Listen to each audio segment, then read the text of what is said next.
ഇടുക്കി അടിമാലിയിൽ ക്ഷേമ പെൻഷൻ മുടങ്ങിയതിനെ തുടർന്ന് ദയാവധത്തിന് തയ്യാറെന്ന് ബോർഡ് സ്ഥാപിച്ച വൃദ്ധ ദമ്പതികൾ. വനവാസികളായ ശിവദാസും ഭാര്യ ഓമനയുമാണ് ബോർഡ് സ്ഥാപിച്ചത്. പെൻഷൻ മുടങ്ങിയതോടെ വരുമാന മാർഗമില്ലാതായെന്നും ദമ്പതികൾ.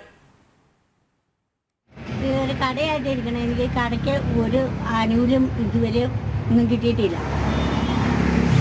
പഞ്ചായത്തിൻ്റെ വകയായിട്ട് 2 വർഷം കൊണ്ട് ഒരു 10,000 രൂപ വെച്ച് തന്നിട്ടുണ്ട് അവർ. അത് കുടുംബശ്രീയിൽ നിന്ന് തന്നതാണ്. പിന്നെ ഞാൻ എപ്പോഴും രോഗികളാണ്. മരുന്ന് മേടിക്കാൻ പോണേ എനിക്ക് 10,000-3000 രൂപ വേണം ഒരു മാസമല്ല, ഒരാഴ്ചയിൽ. കഴിഞ്ഞ തിങ്കളാഴ്ച പോയി മരുന്ന് മേടിച്ചുകൊണ്ട് വന്നേ ഉള്ളൂ. ഇനി അടുത്ത തിങ്കളാഴ്ച എനിക്ക് പോകണം. അതുപോലെ തന്നെ എൻ്റെ കാരണൊരു സുഖമില്ലാത്ത കാരണം ഞങ്ങൾക്ക് കഴിയാൻ ഒരു നിവൃത്തിയില്ല. അപ്പോൾ ഇതുകൊണ്ടാണ് ഒരു മരുന്നിൻ്റെ പോലും ഒരു ഇതില്ല, ഈ കടയിലും ഒരു ആനുകൂല്യമില്ല, ഒന്നുമില്ല, ഒരു കച്ചവടം പോലും ഇല്ല ഒരു സാധനം മേടിച്ച് വെക്കാനായിട്ട്. അങ്ങനെയുള്ള ആനുകൂല്യം ഞാൻ അങ്ങനെ സുഖമില്ല എനിക്ക്. പിന്നെ അങ്ങനെ തന്നെയല്ല, എൻ്റെ പറമ്പിലാണ് എനിക്കൊരു ആദായമില്ല, എല്ലാം ആന നശിപ്പിച്ചിട്ടേക്കണം. വിവരങ്ങളുമായി സുബിൻ തോമസ് ചേരുന്നുണ്ട്. സുബിൻ, എന്താണ് ഇത് സംബന്ധിച്ച കൂടുതൽ വിവരങ്ങൾ? പെൻഷൻ മുടങ്ങിയതിനെ തുടർന്ന് ദയാവധത്തിന് തയ്യാറായി എന്നാണ് വൃദ്ധ ദമ്പതികൾ ബോർഡ് സ്ഥാപിച്ചിരിക്കുന്നത്. എന്താണ് വിശദാംശങ്ങൾ? ഓരോ ദിവസം കഴിയും തോറും ഈ ക്ഷേമ പെൻഷനുമായി ബന്ധപ്പെട്ട് പ്രതിഷേധങ്ങൾ വലിയ രീതിയിൽ ഉടലെടുക്കുന്ന ഒരു സാഹചര്യമാണുള്ളത്. ഇന്നലെ നമ്മൾ ഒരു 90 വയസ്സുള്ള ഒരു വൃദ്ധമാതാവിന്റെ പ്രതിഷേധം കണ്ടിരുന്നു വണ്ടിപ്പെരിയാറ്റിൽ. അവർ ഈ ഒരു പെൻഷനെ മാത്രം ആശ്രയിച്ച് കഴിഞ്ഞിരുന്ന ഒരു അമ്മയാണ് പൊന്നമ്മ. പൊന്നമ്മ നടു റോഡിൽ കസേരയിട്ടിരുന്നാണ് പ്രതിഷേധിച്ചത്. ഇന്ന് ആ ഒരു പ്രതിഷേധം അത് അടിമാലിയിലേക്ക് പോകുന്നു. ഇത് മറ്റൊരു തലത്തിലേക്ക് പോകുന്നു എന്നുള്ളതാണ്. അതായത് ദയാവധത്തിന് തയ്യാറെന്ന് നോട്ടീസ് ാണ് ഈ നിലവിൽ ഈ വൃദ്ധ ദമ്പതികൾ പ്രതിഷേധിക്കുന്നത്. അടിമാലി സ്വദേശികളായിട്ടുള്ള 63 വയസ്സുകാരി ഓമന, അതുപോലെ തന്നെ 72 വയസ്സുള്ള ശിവദാസ് എന്നിവരാണ് ഈ ബോർഡ് സ്ഥാപിച്ചുകൊണ്ട് ഇത്തരത്തിൽ പ്രതിഷേധം നടത്തുന്നത്. വനവാസി വിഭാഗത്തിൽപ്പെടുന്ന ആളുകളാണ് ഇവർ.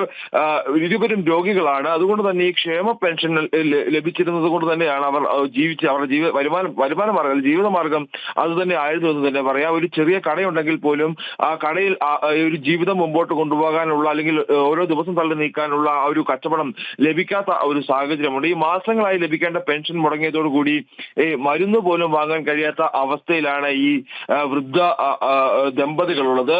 ഇനി മരുന്ന് പോലും, ഞാൻ മുമ്പ് സൂചിപ്പിച്ചാൽ, മരുന്ന് പോലും വാങ്ങാൻ ഗതിയില്ലാതെ ഇത്തരത്തിലൊരു മരണത്തെ മുഖാമുഖം കണ്ട് ജീവിക്കുന്ന 2 പേർ. അതുകൊണ്ട് തന്നെ ആവാം അവർ ഈ ഒരു ദയാവധത്തിന് തയ്യാറെന്ന് നോട്ടീസ് അടിച്ചുകൊണ്ട് ഇത്തരത്തിലുള്ള ഒരു പ്രതിഷേധത്തിലേക്ക് നിലവിൽ കടന്നിട്ടുള്ളത്. കൂടാതെ വനവാസി വിഭാഗത്തിൽപ്പെടുന്ന ആളുകളാണ് ഇവർ. കൊളമാൻകുഴി വനവാസി കോളനിയിലാണ് ഇവർ താമസിച്ചിരുന്നത്. അവിടെ കൃഷിയൊക്കെ ഉണ്ടെങ്കിൽ പോലും കാട്ടാനക്കൂട്ടം പൂർണ്ണമായും ഇത് നശിപ്പിച്ച സാഹചര്യമാണുള്ളത്. അതുകൊണ്ട് ഈ കൃഷിയിടത്തിൽ നിന്നുള്ള വരുമാനവും ലഭിക്കാത്ത സാഹചര്യമുണ്ട്. അത്തരത്തിൽ എല്ലാ തരത്തിലും ഒരു വരുമാന മാർഗമില്ലാതെ ഈ ജീവിതത്തിൽ ഇനി എങ്ങോട്ട് പോകും, അല്ലെങ്കിൽ എങ്ങനെ ദിവസങ്ങൾ തള്ളി നീക്കും എന്നുള്ള ഒരു ചോദ്യത്തിൽ നിന്നുമാണ് ഇത്തരത്തിലൊരു പ്രതിഷേധത്തിലേക്ക് അവർ കടന്നിട്ടുള്ളത്. എന്തായാലും ഈ പെൻഷൻ ലഭിക്കണമെങ്കിൽ പ്രതിഷേധിക്കണം എന്നൊരു തലത്തിലേക്ക് നിലവിൽ കാര്യങ്ങൾ പോകുന്നു എന്നുള്ളതാണ് എടുത്തു പറയേണ്ടതായിട്ടുള്ള ഒരു കാര്യവും. ഈ സംസ്ഥാന സർക്കാർ ഇതുമായി ബന്ധപ്പെട്ട് ഇതിൽ ഒരു ഇടപെടലും നടത്തുന്നില്ല എന്നുള്ളത് അത്യന്തം ഖേദകരമായിട്ടുള്ള ഒരു കാര്യമാണ്.